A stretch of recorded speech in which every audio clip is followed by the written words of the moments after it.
Governo de Aruba teme que tem vários hotéis na venda e que a compradora nova provavelmente lota cadena de all-inclusive que aceita por frena a tendência aqui dor de cambia a lei.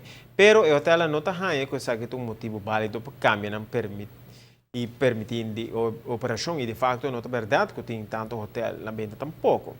A ver, explica que o hotel que está mencionando que está na venda não tem importe de forçar ribanan. É verdade que tem interesse grande para ser comprar outro hotel na Aruba, onde nombram que está mencionando, por exemplo, está Holiday Inn, pero que tem 9 anos de contrato mais para baixo que o dono do edifício, pois não lo bem cambia por o pronto. Se o governo está com companhia grande all-inclusive que compra hotel, não sei que evitar. Mas o problema sério que sei. A sombra de está no governo no seu lugar para decidir quem abre que vende para o business, mesmo com o caso. Se abre que vende para o auto, come, ou que vende com o venezuelano, ou que vende para o caso, com ele, o governo não se pode meter quem abre que vende para a propriedade. Se um hotel que vende sua propriedade, uma cadena, que all inclusive, outro tipo de cadena, esse é o seu direito, o governo não pode meter que seja.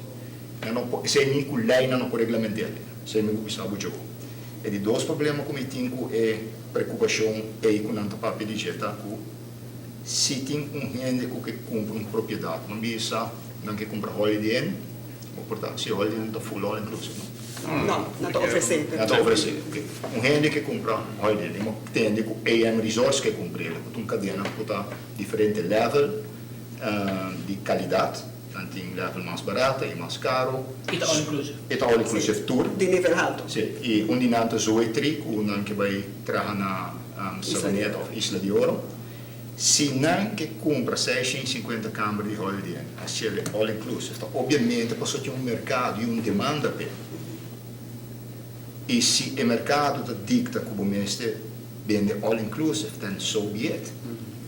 E me nota que com o governo se grijpt in de situatie waar we in een crisis. De hora que você atende, é que está justificar o nós por trazer uma lei para limitar a gente de não direito não. So basicamente a lei aqui do que está cita não somente limitar a gente não direito não para o futuro, mas só não tem direito hoje que atual adquirir para 20 anos. Maar wat hotelvergunning die Aruba Hotel Enterprise que está Westin, tudo até 1976 para 40 anos acaba não tinha hotelvergunning quando aqui vende produto com aqui e eu vou te dizer não, hold on, bom, em geval aqui não te sei para te dizer não, para 20 anos só vamos aqui assim, so 20 anos não estou aqui. Eu estou falando convencido que legalmente o governo não pode limitar dono de edifício para ser vender seu edifício e tampouco por limitar na quem é por vender com ele.